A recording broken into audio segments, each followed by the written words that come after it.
नमस्कार, मैं Shubhra the daily times से। पंचायती राज चुनाव के 8वें चरण के मतदान को लेकर सभी उम्मीदवार तैयारी में जुट गए हैं।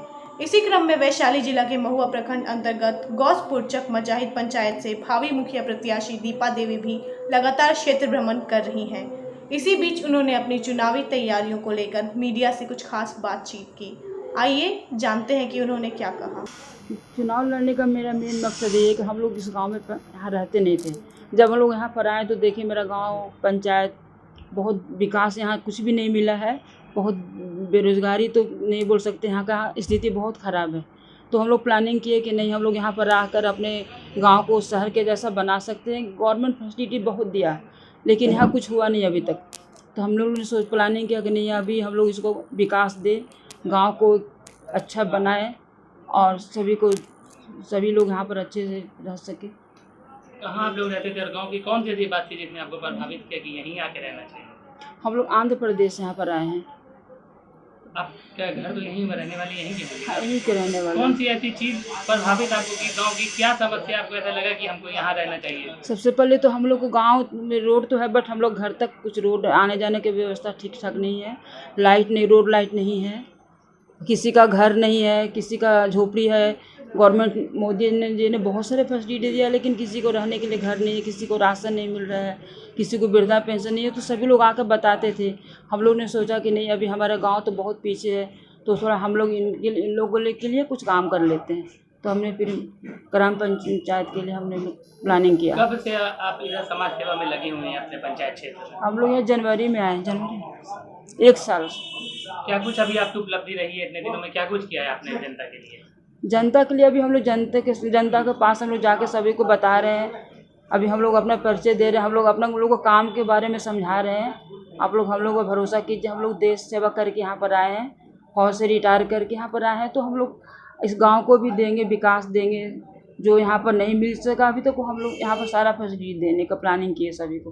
तो गाँव वाले लोग हम लोग को बातों से बहुत इंप्रेस हो चुके हैं। अभी इधर लगातार कोरोना से लेकर लॉकडाउन हुआ, दोबारा फिर से लॉकडाउन हुआ, इस बीच जनता के लिए क्या कुछ किया आप लोगों ने? कहाँ तक पहुँचे? हम लोग जनता के लिए बहुत, हम लोग जहाँ पर नहीं भी थे तो भी हम लोग यहाँ पर सभी जगह पर साबुन बांटे। हम लोग यहाँ पर कुछ किसी को वृद्धा पेंशन के लिए पैसे दिए। अभी हम लोग 4-5 दिन से सभी को खाना भी खिला रहे हैं, जिसके घरों में पानी चला गया है, खाने का व्यवस्था नहीं है, रहने का नहीं है, तो सभी को हम लोग खाना खिला रहे हैं अभी। ये तो जन सेवा की बात हो गई। किन मुद्दों को लेकर आप चुनाव में उतरे? मुद्दा क्या है आपके चुनाव? मुद्दा मेन यही है कि अपने गांव को विकास दें। शिक्षा की सबसे बुनियादी जरूरत होती है रोटी का, और हॉस्पिटल का भी हम लोगों ने प्लानिंग किया है। हमारे गांव पंचायत के अंदर जो कुछ भी हम महुआ में है, हमारे गांव के अंदर कोई छोटा कोई हॉस्पिटल तो है ही नहीं। इसके लिए हम लोग ने यहाँ पर प्लानिंग की है, कोई हॉस्पिटल भी यहाँ पर हम लोग बनाएंगे। किस तरह से आप स्वास्थ्य सेवाओं को और विकसित करेंगे? लोगों को इमरजेंसी में बाहर जाना होता है, प्राथमिक चिकित्सालय है ना, जो हर वार्ड में होगा, यहाँ पर कभी भी किसी को इमरजेंसी हो तो वहाँ पर जाकर अपना कर सकता है। चिकित्सालय के लिए प्राथमिक चिकित्सालय रहेगी। आपके घोषणा पत्र में और आप एक महिला प्रत्याशी, महिलाओं के लिए क्या कुछ आपकी योजना है? महिलाओं के लिए छोटे उद्योग का हम लोग यहाँ पर बनाएंगे, जिसमें सारे महिला जो घर में बैठ कर बेरोजगार बैठे रहती है, उसके पति काम करते पर यहाँ के औरतें कुछ नहीं कर पाती, बस खाना बना कर सोती है, ऐसा नहीं होगा। हम यहाँ पर गांव में ऐसा कुछ करेंगे जो घर के सारे औरतें हैं उद्योग के लिए कुछ जैसे पापड़ बनाना, अचार बनाना, सिलाई करना, ये सब सारे उद्योग धंधे छोटे छोटे यहाँ पर हम लोग देंगे, जो हमारे गांव के महिलाओं को भी विकास होगा। मुख्यमंत्री जी लगातार बेटी पढ़ाओ की बात करते हैं और उसके लिए कोशिश भी करते रहते हैं। हाँ, बेटी पढ़ाओ योजना है आपकी? आधुनिक शिक्षा तो हम लोग यहाँ पर देंगे और खास करके लड़कियों को ज़्यादातर हम लोग देंगे। जो लड़की बेरोजगार लड़कियों को गांव में थोड़ा पढ़ा कर शादी कर दिया जाता है, ऐसा हम लोग को हटाना है।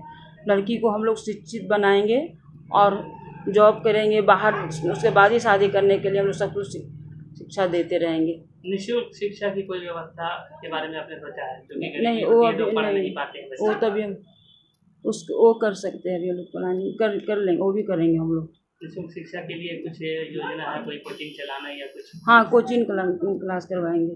अच्छा, आपको अगर जनता एक बार मौका देती है तो सबसे पहले आप क्या करेंगे?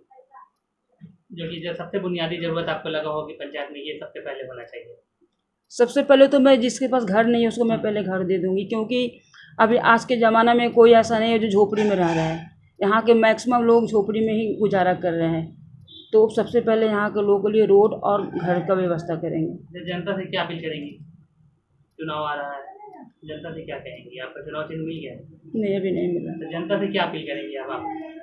जनता से अभी हम क्या अपील करेंगे? अभी आप जनता अपने जनता को तो बस यही बोलूँगी, आप लोग हमें मेरा साथ दे दीजिए। मैं विकास के लिए यहाँ पर आई हूँ। अगर आप लोग साथ देंगे तभी ये मेरा विकास संभव है, नहीं तो फिर हम अकेले तो कुछ नहीं कर सकते।